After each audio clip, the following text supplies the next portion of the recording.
रामायण की दिव्य कथा, कैकेयी का वरदान और वनवास का प्रारंभ। अयोध्या में उत्सव की तैयारी। अयोध्या के राजमहल में चारों राजकुमारों का विवाह हो चुका था। नगरवासियों के हृदय में आनंद और संतोष था।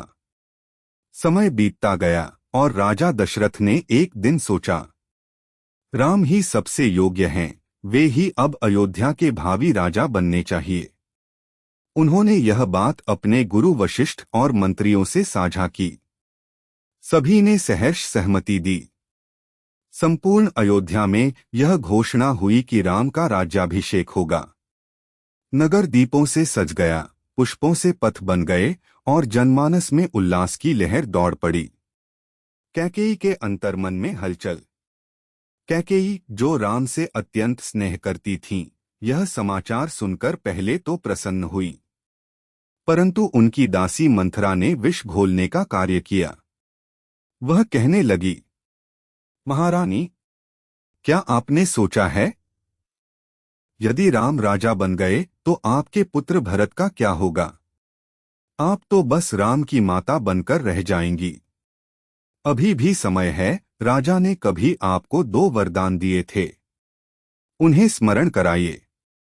कैकेयी का मन डगमगा गया।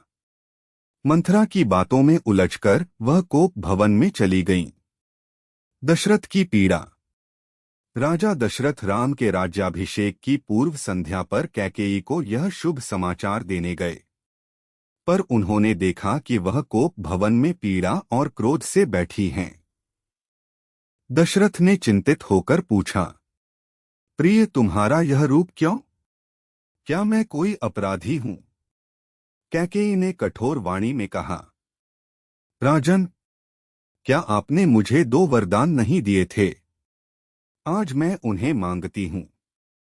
पहले भरत को राजा बनाइए, दूसरा राम को 14 वर्ष के लिए वनवास भेजिए। दशरथ के प्राण कांप उठे। वे फर्श पर गिर पड़े। उनका मुख पीला पड़ गया। कैकेयी, ये क्या मांग ली तुमने? राम मेरी आत्मा है। राम नहीं रहेंगे तो मैं जीवित नहीं रहूंगा। लेकिन कैकेयी अटल रही। राम का आगमन और त्याग।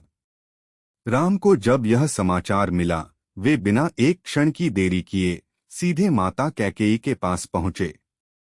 उन्होंने शांत भाव से कहा, माता, आपने तो मेरा सौभाग्य तय कर दिया। राज्य तो नश्वर है, पर आपकी आज्ञा और पिता की वचनबद्धता, वह मेरा धर्म है। मैं अभी वन को प्रस्थान करता हूं। कैकेयी स्तब्ध थीं। उनके चेहरे पर अपराध बोध की छाया आ गई, लेकिन राम के मुख पर अपूर्व शांति थी। अगले भाग में सीता और लक्ष्मण का साथ चलना और अयोध्या का विलाप।